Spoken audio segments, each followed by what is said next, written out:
Hi guys, Stu Norman here. I'm bringing you this short video to explain how to set up your Zoom application to effectively hold music lessons. That's whether you're a student or whether you're a teacher. Now, Zoom I found is one of the most stable platforms for holding music lessons. There's loads of cool sort of features on it which we can use, but there is one major issue which you have to fix to hold effective music lessons.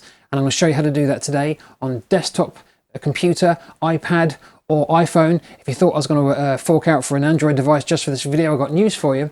But I'm also, if you stick around to the end of the video, I'm going to show you how to set up Zoom to stream your audio in high quality, in stereo, and a few more sort of professional high-end features and options that you've got on there. I've noticed this in some of my lessons that I've got a student who's talking to me and I can hear them just fine, but as soon as they start playing the guitar or the drums, for example, drums are really bad, Zoom thinks that that's background noise that it doesn't want us to hear. It assumes that we're just trying to have a conversation. It assumes that the music is interference that it's going to try and actively mute and actively cut out of our Zoom audio feed. But of course, we're holding a music lesson. The music is exactly what we need to be able to hear. So yeah, we've got to fix it. Let's have a look at how to do that first on the desktop computer. Here we go.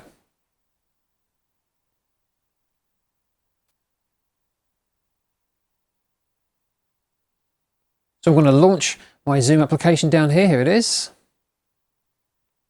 And you'll see on the top right here, this settings icon, the gear icon. If you hover over it, then it'll read settings underneath, as you can see. I'm going to click on that gear icon, and that's loading up my settings panel.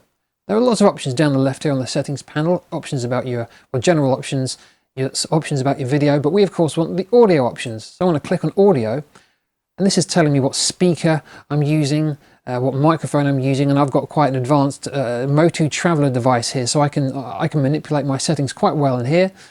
So I tend to uncheck my automatically adjust microphone volume. I've got compressors and all sorts of things to do that for me. You might want to leave that on, but I tend to uncheck it. But the really important part down here, suppress background noise. Now this is automatically trying to suppress whatever background noise Zoom thinks we don't want to hear. We're going to set that to low. And immediately that's going to limit the amount of background noise which Zoom is trying to eliminate. Yeah, so it's going to be allowing through the drums and the guitars hopefully, and only eliminating really quiet background noises. And yeah, that's how we do it. But perhaps you've forgotten to set your settings and you're already in a meeting. So let's start up a meeting here. Connect to. Great, using the computer audio. So if I maximize the screen, if I go down to the bottom left here with this mute icon, I maximize the screen by just double clicking in the meeting, by the way. My camera's switched off. But normally there'll be an image of you and whoever you're chatting to there. But down here on the bottom left, you'll see this little old-fashioned microphone icon and the word mute. Now just next to that, this little up arrow. We click that, and here's all our options again. You probably won't have all these settings, don't worry about that. That's just sort of my internal audio things.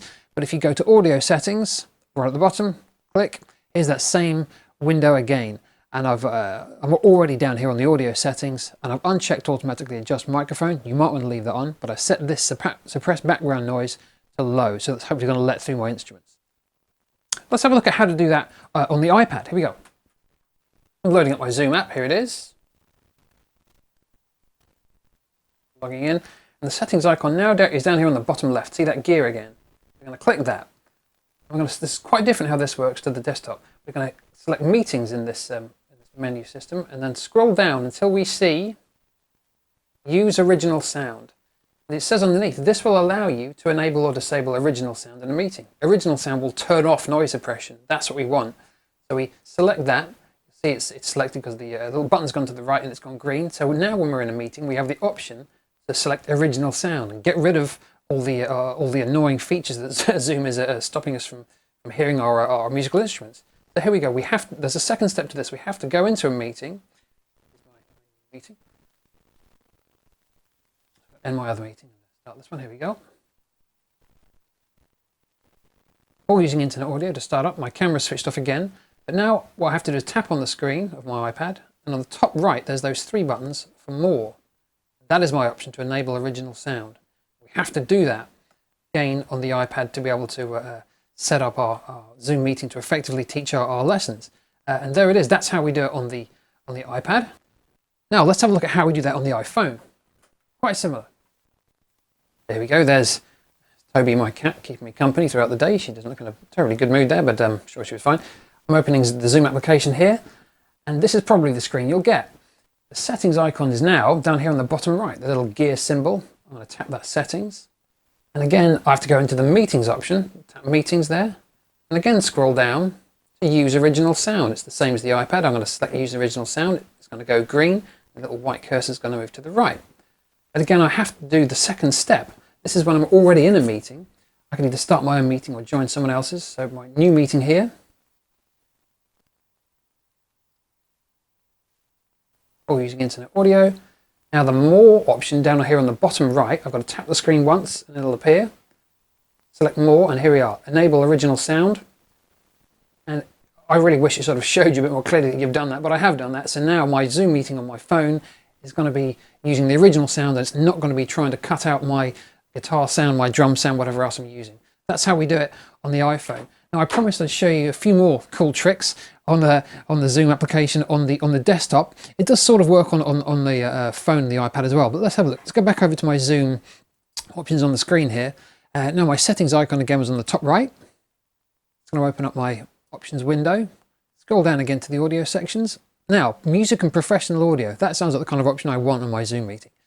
If I select show in meeting option to turn on original sound, similar to what we saw on the iPad, I've now got a few cool options here, which is that I can use stereo audio. So if I select this, I'm now sending my audio through my Zoom lessons in stereo. That means I've got a left channel and a right channel. The music is going to sound in stereo. Especially if you're using headphones, this is really good.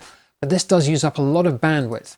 If you've got limited bandwidth and perhaps you struggle to get good reception, it's dropping in and out, this is going to make that problem worse. So I wouldn't recommend using it. It's also a good idea if you've got a set of headphones on to do this, because then you can really hear your left and right. If you're using just a laptop speaker, the stereo option isn't going to make any difference to you. Well, not a lot of difference anyway, unless you've got a very clever laptop. So we're going to go to disable echo cancellation as well. Now, the sound which is coming through your Zoom meeting is probably coming out of your speakers, and there's probably a microphone around somewhere. Now, this option is trying to stop that sound which is coming through your speakers, going back in through your microphone and causing what we call a feedback loop, or just creating some horrible echoes. Now, if you're using a nice set of headphones and a microphone anyway, that's not going to happen. The sound isn't going to leak out of your headphones into your microphone. So if you've got one of those nice headsets, you can disable echo cancellation here, which is going to be a useful thing. But I would only, and as it suggests here on the app, I'd only do that if you're wearing the headset. Now, the last thing, the high fidelity music mode, another nice set of words for a musician. This is just going to stream a higher quality of audio through your Zoom music lesson. And as you might expect, again, this is going to use more bandwidth. So if you struggle with your internet connection being very good, I wouldn't recommend this. It's all going to increase your CPU utilization. That means it's going to put more strain on your computer resources. If you've got quite an old computer which is just struggling to run your apps, it's really not going to be happy with the high fidelity music mode.